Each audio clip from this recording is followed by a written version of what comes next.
تربیت فرمائی ہے۔ وہ کون لوگ ہیں جن کی وجہ سے اللہ رب العالمین ہمیں رزق دیتا ہے اور ہماری مدد کرتا ہے؟ پھر ہم نے یہ دیکھنا ہے کہ ہمارے اندر یہ صفت موجود ہے خرچ کرنے والی کہ نہیں۔ اگر ہم خرچ کرتے ہیں تو کن لوگوں پر کرتے ہیں؟ رمضان جو ہے یہ صرف روزے رکھنے کا ہی مہینہ نہیں ہے، یہ غم گساری کا مہینہ ہے۔ رمضان جو ہے یہ ایک دوسرے کے ساتھ تعاون کا مہینہ ہے۔ تو آئیے پہلے نمبر پر نبی کریم صلی اللہ علیہ وسلم نے اس طرح ہماری تربیت فرمائی، فرمایا کہ لوگوں اپنے معاشرے میں اپنے ارد گرد اس بات کا خیال کرنا ہے جو غریب لوگ ہیں انہیں تم اللہ کے لیے دو، اللہ تم پر خرچ کرے گا۔ تم ان پر خرچ کرو، اللہ تم پر خرچ کرے گا۔ ایک دفعہ نا سیدنا سعد بن ابی وقاص رضی اللہ تعالیٰ عنہ، صحیح بخاری کی روایت ہے، انہوں نے کسی بات پر اپنے آپ کو بلند سمجھا کہ اور بلند ہے بھی تھے، ایک تو عشرہ مبشرہ میں سے تھے، دوسرے رشتے میں نبی علیہ السلام کے ماموں لگتے تھے، تیسرے نمبر پر نبی علیہ السلام نے ان کے لیے دعا کی کہ اللہ سعد کو مستجاب الدعوات بنا دے، اور چوتھی ان کی فضیلت یہ ہے کہ غزوہ احد میں جنہوں نے نبی علیہ السلام کے دفاع کی خاطر جسم پر زخم کھائے ان میں ایک سیدنا سعد بھی تھے۔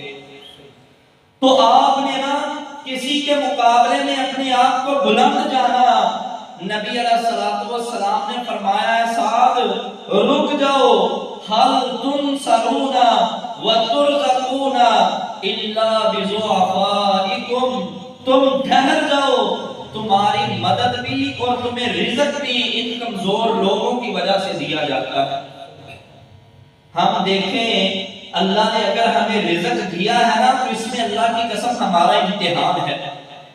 اللہ دیکھتے ہیں کہ میں نے اس بندے کو رزق دیا ہے، یہ کیا لوگوں کا خیال کر رہا ہے،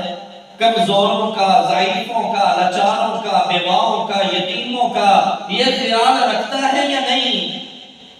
اور اگر وہ خیال رکھتا ہے تو اس بات پر آپ اللہ کا شکر ادا کریں کہ اللہ نے آپ کو رزق دیا، آپ خیال رکھ رہے ہیں۔ یہ آزمائش ہی ہے نا دنیا، اور اگر اللہ نے آپ کو اس آزمائش میں اتارا ہے تو آپ پورے اتر رہے ہیں،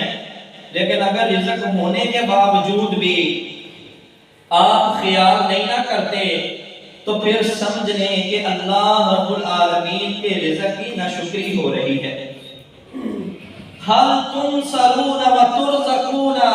الا بضعفائکم، یہاں نبی علیہ السلام نے ایک اصول دیا ہے، فرمایا مجھے جو تمہیں رزق دیا جاتا ہے، تمہاری مدد کی جاتی ہے، وہ کمزور جو لوگ ہیں، جو مسکین کہہ لیں یا فقیر قسم کے لوگ کہہ لیں، ایسے لوگوں کی وجہ سے اللہ تمہیں بھی رزق دیتا ہے، تمہاری مدد کرتا ہے۔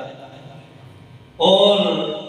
اس آیت میں بھی اللہ رب العالمین فرماتے ہیں للفقراء الذین احصروا فی سبیل اللہ لا یستطیعون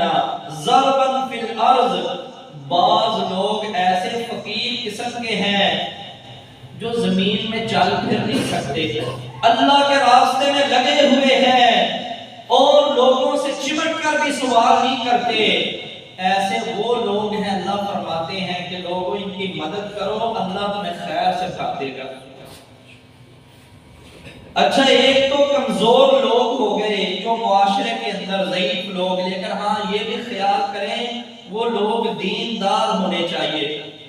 وہ لوگ نمازی ہونے چاہیے، کیونکہ اللہ رب العالمین نے ایک ان کی صفت فی سبیل اللہ بھی بیان کی ہے۔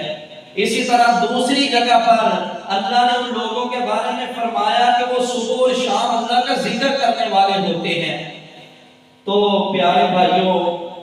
رمضان کے اندر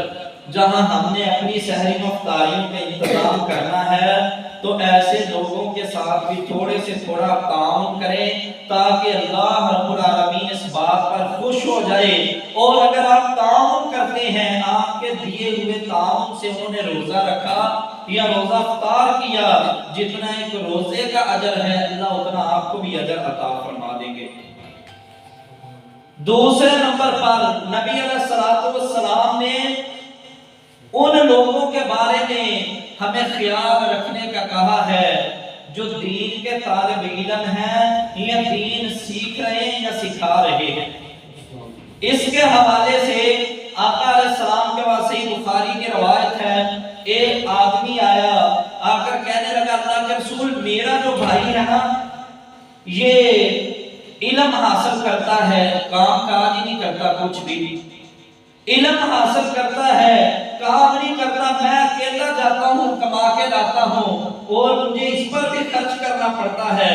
نبی علیہ السلام نے فرمایا کہ اے میرے صحابی لعلک نرزقک بہ، شاید اللہ اس کی وجہ سے ہی تمہیں رزق دے رہا ہے۔ یعنی جو دین پڑھتا ہے، دین سیکھ رہا ہے، اگر ایسے انسان پر آپ خرچ کریں، نبی علیہ السلام نے فرمایا اس کی وجہ سے اللہ رزق عطا فرماتا ہے۔ اور پھر دوسری حدیث میں نبی علیہ السلام نے فرمایا جو بندہ اللہ کے راستے کا نکلتا ہے دین سیکھنے کے لیے یا سکھانے کے لیے، دین سمجھنے کے لیے یا سمجھانے کے لیے، تو اللہ کے نبی صلی اللہ علیہ وسلم نے فرمایا انسان کے پاس یہ جو دنیا کا مال ہے نا یہ ملعون ہے، اس پر اللہ نے لعنت کی ہوتی ہے، لیکن جو بندہ اس مال کو دین کے راستے میں بھی ساتھ ساتھ خرچ کرتا ہے اللہ رب العالمین ایسے انسان کو لعنت سے بری فرما دیتے ہیں۔ فرمایا جو طالب علم پر خرچ کرے، جو دین علماء پر خرچ کرے، مدارس پر خرچ کرے، جہاں سے یہ دین کے طلباء نکلتے ہیں، ان پر جب انسان خرچ کرتا ہے نا تو اللہ انسان کے مال کو لعنت سے بری کر دیتے ہیں۔ ویسے یہ حدیث چمکا دینے والی ہے کہ نبی علیہ السلام نے فرمایا کہ الدنیا کلھا ملعون، سنن ابن ماجہ کی روایت ہے کہ ساری کی ساری دنیا جو ہے وہ ملعون ہے، وما فیہا، جو کچھ اس دنیا میں بھی ہے وہ بھی سارے کا سارا ملعون، الا ثلاثۃ، مگر 3 لوگ ایسے ہیں جنہیں اللہ نے لعنت سے بری کر دیا ہے۔ ان میں سے ایک نبی علیہ السلام نے فرمایا اللہ رب العالمین کے راستے کا کام کوئی بھی ہو، نماز ہے، روزہ ہے، زکوٰۃ ہے، اسی طرح حج ہے، کوئی بھی نیکی کا کام ہے اللہ نے اسے لعنت سے بری کیا ہے۔ دوسرے نمبر پر فرمایا کہ جو انسان کسی پر خرچ کرتا ہے، یعنی کہ خرچ کرنے سے مراد دین کا، دیندار پر جو خرچ کرتا ہے اللہ نے اس مال کو بھی لعنت سے بری کر دیا ہے۔ اور تیسرے نمبر پر نبی علیہ السلام نے فرمایا دین کا طالب علم یا عالم جو ہے اللہ نے اسے بھی لعنت سے بری کر دیا ہے۔ یہ بہت بڑی فضیلت ہے دین پڑھنے اور پڑھانے والوں کی۔ تو پیارے بھائیوں اس حدیث سے ہمارے لیے یہ سبق ہے کہ ہم سب طالب علم بن جائیں۔ یہ ضروری نہیں ہے کہ طالب علم بننے کے لیے انسان بچپنے میں ہی دین کے علم حاصل کر سکتا ہے، نہیں، طالب علم آپ کسی عمر میں بھی بن جائیں۔ جب سیدنا ابو بکر رضی اللہ تعالیٰ عنہ نے دین سیکھنا شروع کیا، اسلام قبول کیا، اس وقت وہ 40 کے قریب تھے۔ حضرت عمر رضی اللہ تعالیٰ عنہ، حضرت عثمان، حضرت علی، اسی طرح حضرت سلیمان فارسی، ان کی عمر تو 70 کے قریب تھی اس وقت جب یہ مسلمان ہوئے، لیکن حدیث کے بھی عالم بنے، قرآن کے بھی بہترین قاری بنے۔ بے شمار صحابہ کی مثالیں ہیں۔ تو پیارے بھائیوں اگر آپ نے ناظرہ قرآن مجید نہیں نہ پڑھا، ابھی سے کوشش شروع کر لیں، قرآن کو پڑھیں۔ اگر ناظرہ پڑھ لیا ہے، کچھ سورتیں قرآن کی حفظ کر لیں، جیسے 30ویں پارے میں خاص کر آخری پاؤ کی جو سورتیں چھوٹی چھوٹی صورتیں ہیں ان پر محنت کریں، انہیں حفظ کر لیں۔ اگر وہ بھی آتی ہے، نماز ہو گیا، نماز ہو گئی، یا قرآن کے جیسے چھوٹی چھوٹی صورتیں جو روزمرہ ہم سنتے ہیں، ان صورتوں کا ترجمہ پڑھیں، قرآن کا ترجمہ سیکھیں، قرآن فہمی سیکھیں، تو یہ جب آپ طالب علم بن جائیں گے اللہ آپ کو لعنت سے بری کر دے گا۔ ویسے ایک انسان سارا دن دنیا دنیا دنیا کرتا رہتا ہے، دین کو وقت نہیں دیتا، نہ عالم بنتا ہے نہ طالب علم بنتا ہے۔ نبی علیہ الصلوۃ والسلام نے فرمایا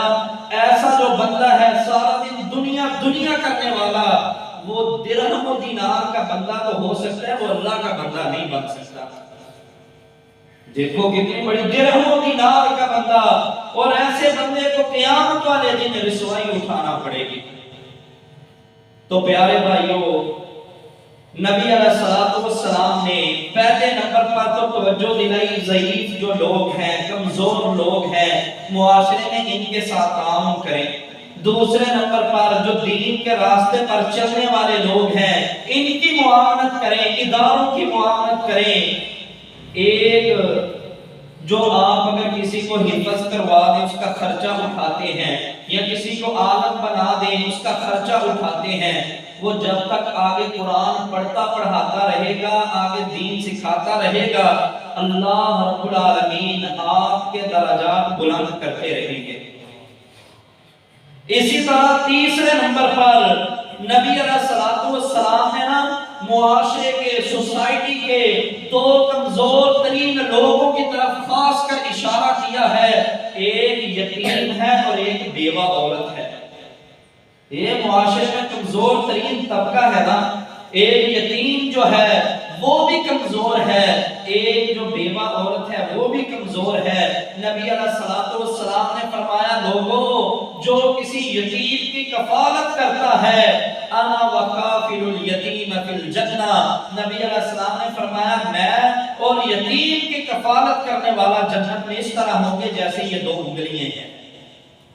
یتیم کی کفالت کرنے والا۔ اسی طرح نبی علیہ السلام نے ایک دفعہ صحابہ سے فرمایا تم جانتے ہو اللہ کی زمین پر سب سے زیادہ پسندیدہ گھر اللہ کو کون سا لگتا ہے؟ نہیں اللہ کے رسول، فرمایا جس گھر کے اندر یتیم ہو اور یتیم کے ساتھ اچھا سلوک ہوتا ہو۔ جس گھر میں کوئی یتیم کی کفالت کر رہا ہے اور بہترین انداز میں کر رہا ہے، اس کی تربیت، اس کے ساتھ پیار اور محبت، اس کی ضروریات کا خیال کرنا، نبی علیہ السلام نے فرمایا یہ اللہ کو گھر سب سے زیادہ پسند ہے۔ فرمایا جانتے ہو اللہ کو دنیا کے گھروں میں سے برا ترین گھر کون سا لگتا ہے؟ صحابہ نے کہا اللہ کے رسول صلی اللہ علیہ وسلم نہیں جانتے۔ فرمایا کہ جس گھر میں یتیم ہو اور یتیم کے ساتھ برا سلوک ہوتا ہو، اللہ کو وہ گھر سارے گھروں سے برا لگتا ہے۔ تو آپ اندازہ لگا سکتے ہیں کہ جو یتیم ہے، یتیم کی کفالت کرنا، نبی علیہ السلام نے فرمایا انا وکافل الیتیم، میں اور یتیم اس طرح ہوں کہ جیسے جنت میں یتیم کی کفالت کرنے والا جیسے یہ دو ہاتھ کی انگلیاں ہیں۔ اور قربان جائے نبی علیہ السلام کا مقام تو اللہ نے آپ کو مقام محمود عطا کرنا ہے۔ الوسیلہ جنت میں صرف ایک جگہ کا نام ہے جو سب سے بلند اور اعلیٰ ہے، اور نبی علیہ السلام نے فرمایا جو اذان کے بعد میرے لیے یہ مقام وسیلہ مانگتے ہیں نا، جیسے ہم یہ دعا پڑھتے ہیں درود شریف کے بعد جس میں یہ الفاظ آتے ہیں اللہم رب هذه الدعوة التامة والصلاة القائمة آتی محمد الوسیلۃ والفضیلہ، یہ مقام ہے کہ اللہ محمد صلی اللہ علیہ وسلم کو مقام وسیلہ عطا فرما اور مزید فضیلتیں عطا فرما۔ نبی علیہ السلام نے فرمایا جو میرا امتی ہر اذان کے بعد درود پڑھ کے یہ دعا مانگتا ہے، مجھ محمد پر واجب ہے صلی اللہ علیہ وسلم قیامت والے دن اس کی شفاعت کرو، قیامت والے دن اس کی شفاعت کرو، یہ واجب ہے۔ پیارے بھائیو، یہ نا بعض ساتھی اونگ رہے ہیں جاگ کے بیٹھو، اللہ کا بندو جمعے کا اجر نہیں ملتا، جو بالکل آنکھیں کھول کر بیٹھو، یہ کیونکہ جو بندہ آتا بھی ہے اور آ کر یہاں اونگنا شروع ہو جائے نا، نبی علیہ السلام نے فرمایا اسے اللہ اس کی پرواہ ہی نہیں کرتے، وہ ایسے جیسے اس نے جمعہ پڑھا ہی نہیں ہے۔ تو یہ ہوشیار ہو کر بیٹھیں، یہ آپ کی تربیت ہو رہی ہے، یہ مسائل آپ کو بیان کر رہا ہوں اور نبی علیہ السلام کی حدیث کے ادب کے بھی خلاف ہے، تو کوئی بھائی بھی سوئے نہ، بلکہ اسی لیے فرمایا کہ خطیب کی طرف دیکھا کرو تاکہ آپ کو بات سمجھ آ جائے وہ کیا بیان کر رہا ہے۔ میں مسائل آپ کو بتاؤں، آپ سو کر چلے جائیں، تو یہ آپ نے جو اللہ رب العالمین نے آپ کو وقت دیا ہے، آپ آئے ہیں مسجد میں، بڑی خوش نصیبی ہے، لیکن اگر آپ سو کر چلے جاتے ہیں تو پیارے بھائیوں سوائے بلکہ الٹا گناہ کو کچھ نہیں مل جاتا، یعنی الٹا انسان کو ایک لغو کام کرتا ہے، اور لغو جمعے کے اندر نبی علیہ السلام نے تو یہاں تک فرمایا جو تن کو اٹھا کے ایسے انگلیوں میں مسل بھی دیتا ہے وہ بھی لغو کام کرتا ہے، اللہ سارے جمعے کا اجر ختم کر دیتے ہیں۔ اتنی اہمیت ہے، اس لیے فرمایا کہ غور سے سنو خطیب کیا کہہ رہا ہے، فضیلت بڑی ہے نا، وہ فضیلت کو پانے کے لیے تھوڑی محنت تو درکار ہوگی، تو سب بھائی توجہ رکھیں۔ تو پیارے بھائیوں میں بات یہ کر رہا تھا کہ نبی علیہ السلام نے یہ یقین کی فضیلت بیان کی ہے کہ وہ میرے ساتھ اس طرح ہوگا، اور نبی علیہ السلام کو تو اللہ نے سب سے بڑا، سب سے بلند، سب سے اعلیٰ مقام دینا ہے، اور جو یقین کی کفالت کرنے والا بھی اس مقام تک جائے گا۔ کتنی بڑی شان ہے یہ۔ اسی طرح نبی علیہ السلام نے دوسرے نمبر پر عورت کی طرف توجہ دلائی، یتیم اور بیوہ جو ہے، فرمایا لوگوں جو بندہ ان کی کوشش کرتا ہے نا، چاہے وہ کوشش 10 منٹ کے لیے ہی ہو، کوشش کرتا ہے کہ میں یہ بیوہ عورت اس کے کام آ جاؤں، یا کوئی مسکین آدمی ہے، مسکین اس کو کہتے ہیں جس کے اخراجات زیادہ ہوں اور آمدنی کم ہو، ایک بندے کی آمدنی جو ہے وہ 50,000 ہے اور اخراجات اس کے 60,000 کے ہیں، تو وہ مسکین ہی ہے۔ سمجھ آئی ہے نا، مسکین کہ ہمارے معاشرے میں یہ معروف ہے کہ جس کے باپ فوت ہو جائے وہ یتیم ہے، جس کی ماں بھی فوت ہو جائے وہ مسکین ہے، ایسی بات نہیں ہے۔ دیوار چھوڑ کے بیٹھو، عبدالرحمن آگے ہو کے بیٹھو۔ تو نبی علیہ السلام نے توجہ دلائی ہے کہ لوگوں جو کسی مسکین کی مدد کرتے ہیں چاہے 10 منٹ کے لیے ہی ہو، یا کسی بیوہ عورت کی مدد کرتا ہے، وہ ایسے ہے کہ جیسے کل مجاہد فی سبیل اللہ، جیسے وہ اللہ کے راستے میں مسلسل جہاد کر رہا ہے، یا فرمایا وہ اس طرح ہے کہ ایک بندہ روزانہ روزہ رکھتا ہے، کبھی بھی روزہ نہیں چھوڑتا، روزانہ روزہ رکھتا ہے، تو نبی علیہ السلام نے فرمایا یا اس روزے دار کی طرح ہے جو ہمیشہ روزے سے ہو، یا اس رات کو قیام کرنے والے کی طرح ہے جو ہمیشہ قیام کرتا ہے۔ کتنی زیادہ فضیلت ہے۔ تو ہمارے آج تو مہنگائی نے یقین کریں اکثر لوگوں کو مسکین کر دیا ہے۔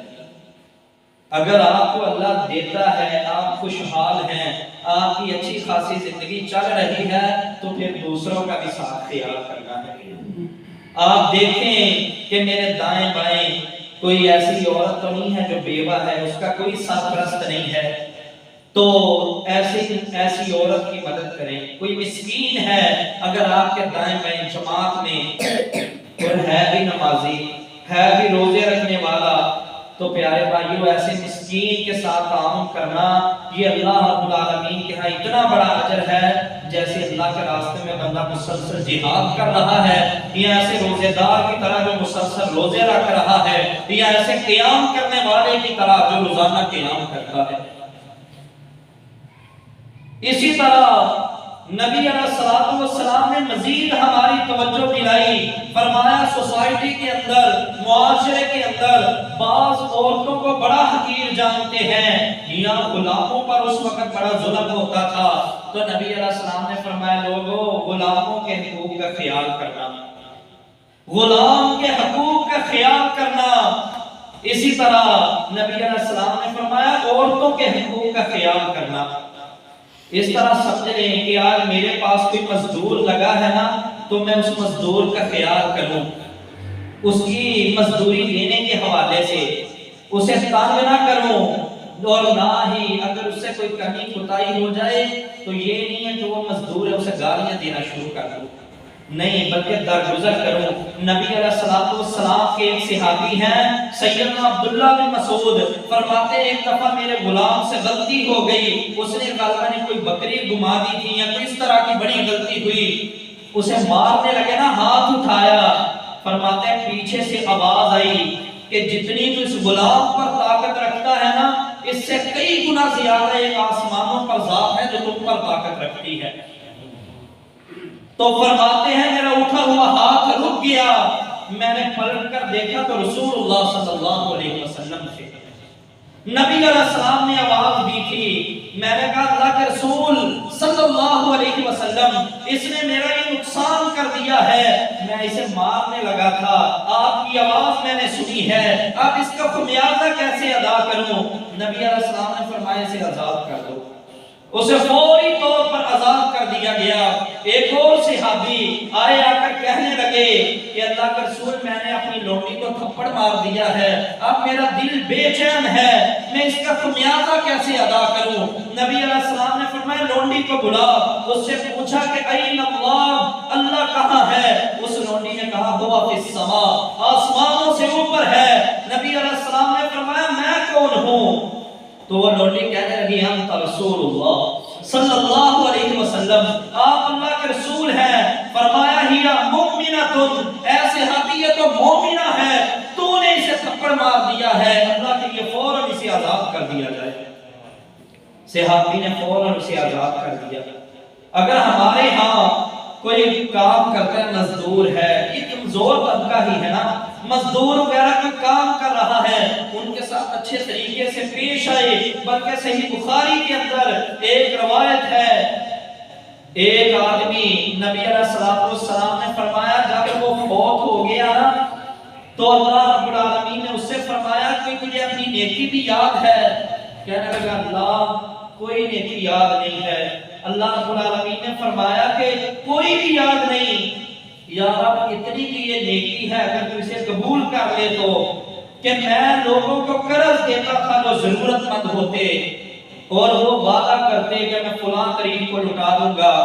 تو میں نے اپنا منشی رکھا تھا، کاتب رکھا تھا، میں نے اسے کہا تھا کہ اگر یہ کمزور جو بندہ ہوگا اگر یہ نہ ادا کر سکے تو اسے آگے ٹائم دے دینا، اور اگر اس پر پھر نہیں ادا کر سکتا، زیادہ کمزور ہے، تو اللہ کے لیے معاف کر دینا۔ اللہ کئیوں کو میں نے تیری رضا کے لیے قرض معاف کیا ہے۔ میرے رب نے فرمایا یہ تو اتنی بڑی نیکی ہے، معاف کرنا تو میری صفت ہے، جا میں نے تیرے سارے گناہوں کو نیکیاں بنا کر تجھے جنت عطا فرما دی ہے۔ پیارے بھائیوں، تو کمزور طبقے کا خیال کرنا بہت بڑی نیکی ہے۔ نبی علیہ السلام خود آقا علیہ السلام کی یہ مبارک سنت تھی کہ نبی علیہ السلام جو لوگ کمزور ہوتے یا ضعیف ہوتے، صحیح بخاری کی روایت ہے، نبی علیہ السلام اپنی جیب سے ان کے اخراجات اٹھاتے تھے، اپنی جیب سے ان ضعیفوں کا بوجھ ہلکا کرتے۔ ایک دفعہ ایک عورت آئی، اس نے آ کر اپنا دکھڑا سنایا، کوئی بات کی، تو نبی علیہ السلام نے اس سے فرمایا کہ فلاں تاریخ کو مال آنا ہے تو فلاں دن آ جانا، میرے پاس مال ہوگا میں تجھے عطا کر دوں گا۔ نبی علیہ السلام نے جو وقت دیا تھا نا، اس وقت میں وہ عورت آتی ہے، نبی علیہ السلام نے اسے مال دیا۔ ایک اور آدمی آیا، مسلمان ہوا، اللہ کے رسول صلی اللہ علیہ وسلم میرے حالات ٹھیک نہیں ہے، میں بڑا کمزور ہوں، اب تو مسلمان ہو گیا ہوں، برادری مزید بائیکاٹ کرے گی، مزید مجھے برا جانے گی۔ نبی علیہ السلام نے اتنی بکریاں دی کہ دو پہاڑوں کے درمیان جو وادی ہے، صحابہ فرماتے ہیں اس وادی میں چھوڑ دی جائے تو وہ وادی بکریوں سے بھر جائے۔ وہ آدمی اپنی قوم کے پاس گیا، کہنے لگا تم کہتے ہو محمد صلی اللہ علیہ وسلم ایسے ہیں، لیکن اللہ کی قسم یہ دیکھو جتنا یہ بکریوں کا ریوڑ ہے، یہ سارے کا سارا رسول اللہ صلی اللہ علیہ وسلم نے مجھے عنایت کیا ہے۔ اور جو بندہ مسلمان ہو جاتا ہے آقا اسے اتنا دیتے ہیں کہ اسے غربت کا ڈر ہی نہیں رہتا، فقیری کا ڈر ہی نہیں رہتا۔ جب اتنا اچھا سلوک لوگوں نے دیکھا نا، ساری کی ساری قوم کلمہ پڑھ کر مسلمان ہو جاتی ہے۔ تو پیارے بھائی، آج ہم غور کریں یہ جو معاشرے کا کمزور طبقہ ہے، ہم ان کے ساتھ کیسا سلوک کرتے ہیں۔ یقین جانیے بعض لوگ اس طرح ہوتے ہیں کہ وہ کمزور کو اپنے ساتھ بٹھا کر کھانا کھلانا پسند نہیں کرتے، کھانا کھلانا پسند نہیں کرتے۔ ایک عالم کا میں واقعہ پڑھ رہا تھا، وہ جلسے میں تقریر کرنے گئے، جب انہوں نے خطاب کیا نا تو انہوں نے خطاب کے بعد کھانا لگایا، کھانا کھانے لگے تو ان کی نظر پڑی جو مسجد کی صفائی کرنے والا ہے وہ ایک عیسائی تھا، تو اسے بلایا تو وہ عالم صاحب کہنے لگے کہ آپ بھی ہمارے ساتھ کھانے میں شامل ہو جائیں، ہمارے ساتھ نہ شامل ہو جائیں۔ تو وہ کہنے لگا صاحب میں صفائی کرنے والا ہوں، میرا مذہب بھی اسلام نہیں ہے، آپ مجھے کہہ رہے ہیں کہ ہمارے ساتھ شامل ہو جا۔ مجھے اس شیخ کا نام میرے ذہن سے نکل گیا ہے، انہوں نے گوشت سے آلو اٹھایا، آدھا آلو خود کھایا، آدھا اسے کھلایا، تو وہ اس کی آنکھوں میں آنسو آ گئے، آنکھوں میں آنسو آ گئے، کہنے لگا مجھے 10 منٹ کا ٹائم دیا جائے، آپ یہاں انتظار کریں۔ گھر میں گیا، اپنی بیوی کو لیا جو عیسائی تھی، اپنے بچوں کو لیا، آیا اور کلمہ پڑھ کے مسلمان ہو گیا۔ کہتا مجھے 20 سال ہو گئے ہیں اس مسجد کی صفائی کرتے ہوئے، اسلام کو 20 سالوں سے سن رہا ہوں، لیکن اسلام دیکھا آج ہے، میں نے اسلام میں نے آج دیکھا ہے۔ خود بھی کلمہ پڑھ کر مسلمان ہوا، بیوی بچے بھی کلمہ پڑھ کر مسلمان ہو جاتے ہیں۔ پیارے بھائیوں، اگر انسان اسلام کو پڑھے تو اللہ کی قسم یہ بڑے گہرے اثر چھوڑتا ہے۔ نبی علیہ السلام چیف آف آرمی ہے اور آقا علیہ السلام فوج کے ساتھ آ رہے ہیں، ایک عربی وہ بڑی تیزی کے ساتھ آیا، نبی علیہ السلام کی چادر کو پکڑ کر اس نے زور سے جھٹکا دیا اور ساتھ بڑے سخت الفاظ کہے، کہنے لگا محمد یہ مال جو جنگ سے لے کر آیا ہے تو نہ یہ تیرا ہے نہ تیرے باپ کا ہے، میرا حصہ بھی نکالو۔ جب اتنی سخت بات کی، صحابہ کے ہاتھ تلواروں کے دستوں پر آ گئے، اللہ کے رسول اشارہ کرے اس کا سر قلب سے جدا کر دیا جائے، قربان جائیں۔ اس نے کھینچا، نبی علیہ السلام گرتے گرتے بچے ہیں، آقا علیہ السلام کی مبارک گردن پر نشان پڑ گیا چادر کا۔ پھر بھی جب اٹھے صحابہ غصے سے لال پیلے ہو رہے ہیں، لیکن نبی علیہ السلام مسکرا رہے ہیں۔ فرمایا یہ ساتھی تو کہتا ہے یہ مال نہ میرا ہے نہ میرے باپ کا ہے، اے بلال ایک اونٹ جو ہے غلے سمیت اسے دے دیا جائے، غلہ بھی اس کا ہے، اونٹ بھی اس کا ہے۔ عراقی شرمندہ بھی ہوا، کلمہ پڑھ کر مسلمان بھی ہو گیا۔ پیارے بھائیوں، تو آج ہم اپنے اندر اپنے آپ کو ٹھیک کریں۔ اکثر ہم سیاست کو شروع کر دینا، بڑا کیچڑ اچھالتے ہیں، نواز شریف ایسا ہے، شہباز شریف ایسا ہے، عمران خان ایسا ہے، زرداری ایسا ہے، بلاول ایسا ہے، بڑا کیچڑ اچھالتے ہیں۔ کبھی ہم نے اپنے نفس کی طرف بھی دیکھا ہم کیسے ہیں،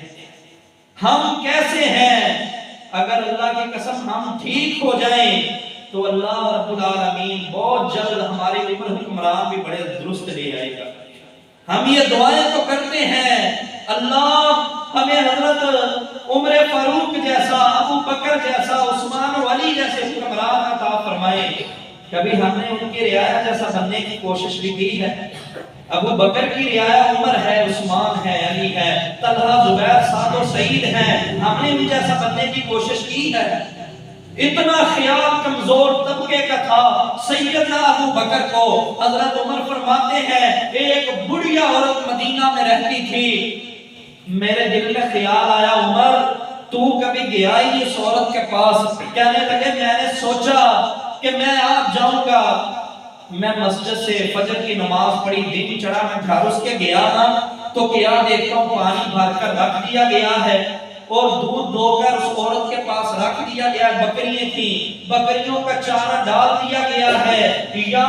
کھانا جو ہے وہ پاس پڑا ہوا۔ میں بڑا حیران ہوا کہ کون اس کی اتنی دیکھ بھال کرتا ہے۔ میں دوسرے دن ذرا جلدی چلا گیا، اشراق پڑی، فوراً چلا گیا، کیا دیکھا سارے کام ترتیب سے، گھر کی صفائی ہو چکی، کھانا رکھ دیا گیا، ہر چیز اپنے موقع پر سجا دی گئی ہے۔ میں پھر حیران ہوا کہ اتنی جلدی کون آ گیا۔ تیسرے دن فجر کی نماز پڑھی، سلام پھرا، میں چلا گیا تو کام سارے ویسے ترتیب سے ہوئے پڑے۔ کہتے ہیں میں نے سوچا آج فجر سے پہلے جاؤں گا، اذانوں سے بھی پہلے میں اٹھا کہ آج دیکھتا ہوں میرے سامنے کسی نے اپنا چہرہ چھپایا ہوا ہے، اذان سے پہلے کوئی ہستی ہے جو جاتی ہے، جا کر سارا کام کاج کر کے مائی صحبہ کو وضو کروایا، نماز پڑھائی، اس کا سارا انتظام کر کے واپس پلٹے، میں بھی پیچھے پیچھے۔ جب مسجد میں آ کر انہوں نے اپنا چہرہ کھولا تو وہ سیدنا ابو بکر صدیق تھے رضی اللہ تعالیٰ۔ میں نے کہا ابو بکر تو ہر میدان میں مجھ سے آگے بڑھ گیا ہے، ابو بکر ہی ہے۔ تو کہتے ہیں مجھے بڑا ہی سیدنا ابو بکر رضی اللہ تعالیٰ عنہ پر فخر محسوس ہوا کہ اذان سے پہلے اندھیرے میں جا کر کام کرنے والا یہ انسان یہ چاہتا ہے کہ مجھے میرے رب کے سوا کسی کو پتہ ہی نہ چلے، مائی کی خدمت کون کرتا ہے۔ پیارے بھائیوں، تو کمزور طبقوں کا خیال کریں، جیسا کہ میں نے شروع میں بتایا نبی علیہ السلام نے ضعیفوں کے بارے میں ہمیں حکم دیا، ان مسکینوں کے بارے میں، بیوہ عورت کے بارے میں جو دین پڑھ رہے ہیں یا دین پڑھا رہے ہیں، ان کی خدمت کرنا، یہ سب کی مدد جب آپ کریں گے، یا غلاموں کے ساتھ اچھا سلوک کرنا، یہ یا مزدوروں کے ساتھ اچھا سلوک کرنا، نبی علیہ السلام نے فرمایا ان کی وجہ سے اللہ تمہیں رزق بھی دے گا، تمہاری مدد بھی فرمائے گا۔ تو پیارے بھائیوں، ایک اور جگہ پر آقا علیہ السلام نے فرمایا کہ اے لوگو مجھے تم ضعفاء میں تلاش کیا کرو۔ ضعفاء سے مراد کمزور طبقہ، فرمایا ان میں مجھے تلاش کیا کرو۔ کیا مقصد؟ کہ محمد صلی اللہ علیہ وسلم تمہیں کمزوروں کے ساتھ بیٹھا نظر آئے گا، یہ ہماری تربیت فرمائی نا۔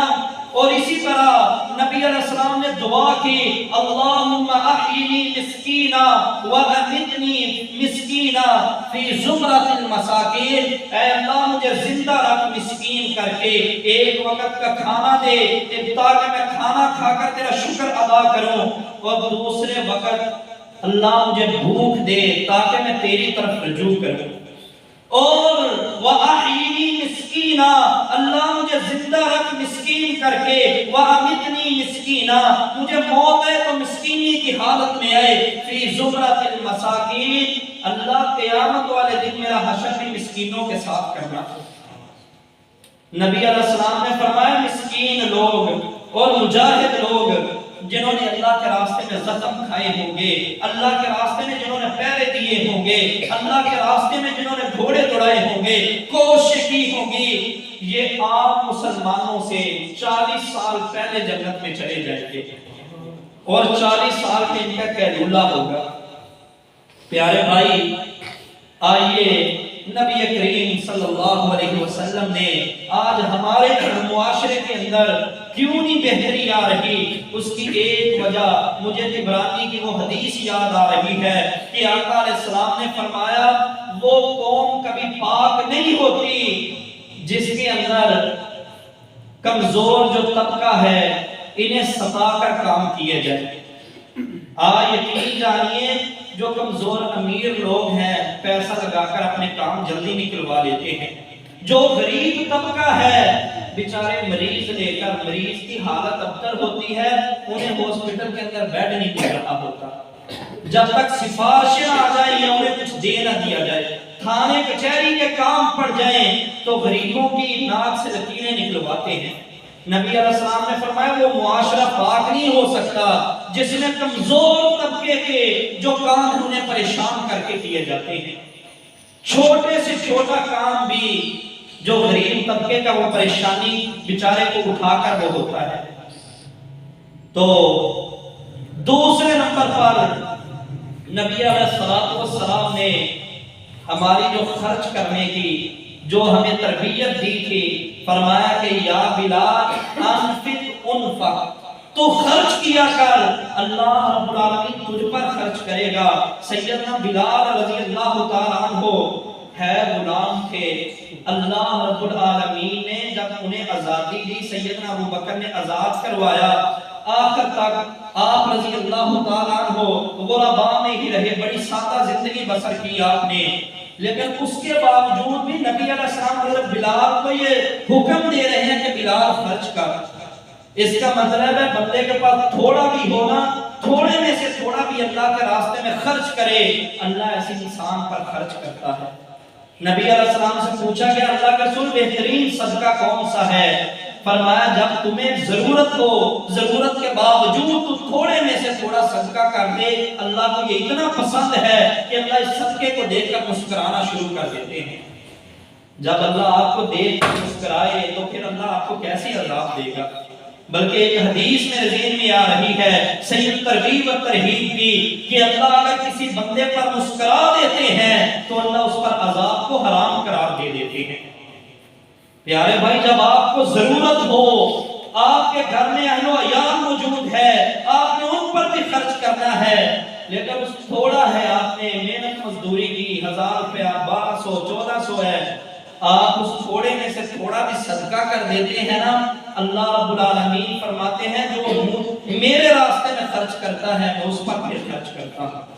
آپ نے ایک خرچ کیا، اللہ ایک کے بدلے میں 700 گنا، یا فرمایا فَإِذْ میں 700 کا بھی ڈبل عطا کر دیتا ہوں، 1400 گنا تک اللہ عطا کرتے ہیں۔ تو پیارے بھائیو، رمضان آ رہا ہے، ہم نے کمزور طبقے کا خاص کر خیال کریں۔ جو ہماری سحریاں افطاریاں انشاءاللہ مزید اس حوالے سے آئندہ جمعہ رمضان کے احکام و مسائل کیا ہیں، روزہ کن لوگوں کا اللہ قبول نہیں کرتے، یا روزہ جو ہے یہ کیسے ہم نے رکھ کر دن بسر کرنا ہے، کیا بھوک اور پیاس کا نام روزہ ہے، یا روزے کے کچھ لوازمات ہیں جو انسان پر فرض ہو جاتے ہیں، صرف کھانے پینے کا نام، کھانے پینے سے رک جانے کا نام روزہ ہے، یا تیری آنکھ کا بھی روزہ ہے، تیرے کان کا بھی روزہ ہے، تیری زبان کا بھی روزہ ہے، تیری شرمگاہ کا بھی روزہ ہے، تیرے ہاتھ پاؤں کا بھی روزہ ہے۔ یہ انشاءاللہ مزید جو ہے آئندہ جمعے اس کی مکمل وضاحت کریں گے۔ اللہ رب العالمین صحیح معنوں میں ہمیں قرآن و سنت کے مطابق زندگی بسر کرنے والے مسلمان بنا دے۔ وآخر دعوانا الحمدللہ۔